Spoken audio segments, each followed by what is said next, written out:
அதிகாரம் அன்புடைமை. குறள் எண் 77.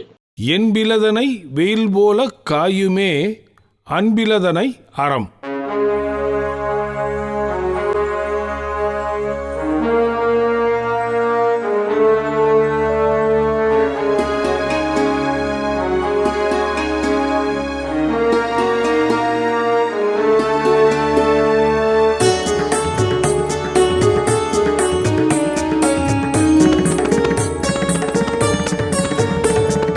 என்பிலதனை வேல் போல காயுமே,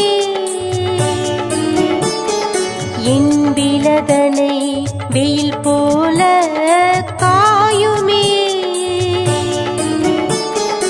அன்பிலதனை அறம், அன்பிலதனை அறம்.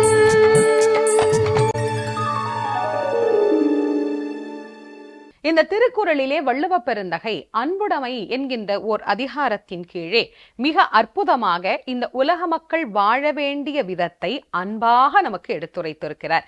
திருக்குறளிலே எல்லாவற்றையுமே வள்ளுவ பெருந்தகை அன்பாகத்தான் உரைத்திருக்கிறார் அப்படின்னு நமக்கு சொல்லலாம்.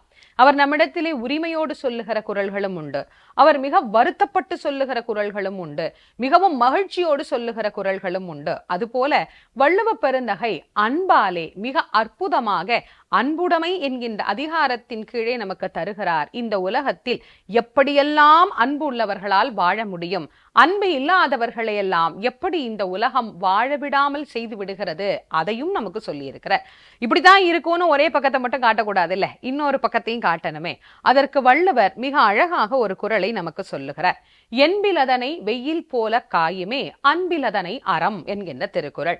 இதற்கு பொருள் சொல்லக்கூடிய படிக்கக்கூடிய பல பேரும் இதை படித்து நாம புரிந்து கொள்ளுகிற விதம் எப்படி இருக்கும் அப்படின்னா, எலும்பு இல்லாதது புழு. இந்த உலகத்துல புழுவை போல அப்படின்னு பல இடங்களில நாம உதாரணம் பயன்படுத்துவோம். அதுக்கு காரணம் என்னன்னா, அதுக்கு எலும்பு கிடையாது. மற்ற பிராணிகள் எல்லாம் பாருங்க, எல்லாம் முதுகெலும்பு இருக்கிறதுனால இப்படி நல்லா நேரா நிமிர்ந்து அல்லது இப்படி குனிஞ்சு எலும்புகளை இருக்கிறதுனால வலுவாக இருக்கும். ஆனா மண்புழு அப்படி கிடையாது. அந்த மண்புழுக்கு எலும்பு கிடையாது, அது எப்படி வேணாலும் நெளியும், எப்படி வேணாலும் போகும். அதை பார்த்தாலே ஒரு அருவருக்கக்கூடிய நிலை நமக்கு ஏற்படும்.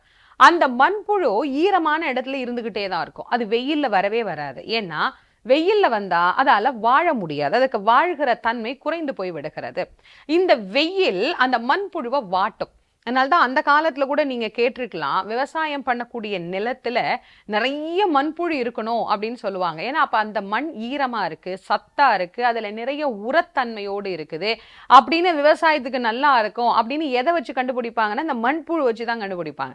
அந்த புழு எடுத்து அப்படி மேல போட்டோம்னா அந்த புழு துடிக்கிற மாதிரின்னு சொல்லுவாங்க பாத்தீங்களா, அந்த வெயில பார்த்த உடனே அது துடிக்கும். அது எப்படி இருக்குமா, வள்ளுவர் இந்த திருக்குறளை சொல்றாரு பாருங்க. என்பிலதனை வெயில் போல காயுமே, எலும்பு இல்லாத ஒரு புழுவை தூக்கி வெயில்ல போட்டா அது எப்படி துடிக்குமோ, அது எப்படி அது காஞ்சு போகுமோ, அது போல அன்பு இல்லாதவனை அறம் வாட்டும் அப்படின்னு சொல்றார். யார் வாட்டுவா? அறம் வாட்டும். அப்படின்னா அரண் அப்படின்னா என்ன அப்படின்னா, நாம் செய்யக்கூடிய அறச்செயல்கள். அந்த அறம் வாட்டும் அப்படின்னா, ஓ இதுக்கு யாரோ ஒருத்தர் உட்கார்ந்து இருப்பாரு, அவர் உட்கார்ந்துகிட்டு இது நீ செய்யல அதனால இந்த தண்டனை வச்சுக்கோ அப்படின்னு யாராவது ஒருத்தரா நமக்கு கொடுக்க போறாரு? இல்ல, நாம் செய்யக்கூடிய அறமற்ற செயல்களே நம் மனதிற்குள்ளே இருந்து இருந்து இருந்து இருந்து அன்னைக்கு நாம் அப்படி செய்தது தவறு என்று நம்மை வாட்டக்கூடிய சூழ்நிலைக்கு அது நம்மை ஏற்படுத்தும். இத எவ்வளவு பேர் இந்த கோணத்துல சிந்திச்சு பார்த்துருக்குறோம்? யோசிச்சு பாருங்க. அறம் வாட்டும் அறம் வாட்டும்னா நம்ம என்ன, ஓ அறம் ஏதோ ஒண்ணு போல இருக்கு, அதை நம்மள என்னைக்கோ ஒரு நாள் வாட்டும் போல இருக்கு, என்னைக்கோ ஒரு நாள் வாட்டுறதெல்லாம் நாமே அதை பத்தி கவலைப்படுவானே அப்படிங்கிற எண்ணத்திற்கு பல பேர் வந்துடுறோம். ஒரு சாதாரணமாக ஒரு மனிதர் வாழ்ந்து கொண்டு இருக்கக்கூடிய காலத்துல ஏதோ ஒரு சூழ்நிலையில ஒரு தவறு செய்துட்டார். யாருக்கோ செய்யக்கூடாத ஒரு தவறை அவர் செய்து விடுகிறார் அப்படின்னு வச்சுக்கோங்க. அப்ப செய்கிற போது அவருக்கு அது தப்புன்னு தெரியல, சரி பரவாயில்லன்னு செய்துட்டார். கொஞ்ச நாள் ஆக ஆக ஆக ஆக அவர் ஒரு 4 பேர்கிட்ட சொல்லி இருந்தா கூட பரவாயில்ல, யாருக்குமே தெரியாது, இவர் மட்டும்தான் செஞ்சது தப்பு அப்படின்னு அவருக்கு உணர்த்துது.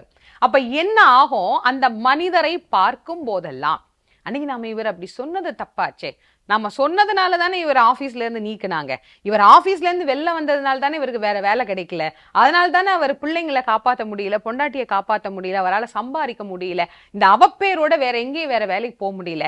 நாம மட்டும் அன்னைக்கு அவரை பத்தி அப்படி சொல்லாம இருந்திருந்தோமே ஆனால் அவர் நன்றாக வாழ்ந்திருப்பாரே, அவரை வாழவிடாது நாம் செய்து விட்டோமே என்று எண்ணி எண்ணி எண்ணி எண்ணி அவர் செய்த தவறை அவரே உணர்ந்து அந்த அறம் அவருக்கு அது தவறு என்கின்ற எண்ணத்தை வலியுறுத்தும். இதைத்தான் வள்ளுவர் இந்த குறளில் மிக அழகாக நமக்கு குறிப்பிட்டிருக்கிறார்.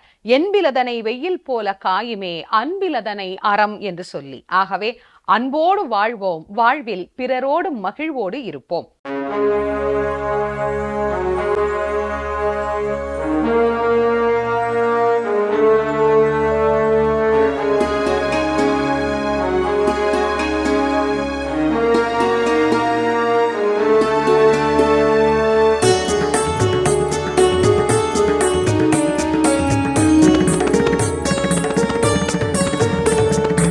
என்பிலதனை வேல் போல காயுமே,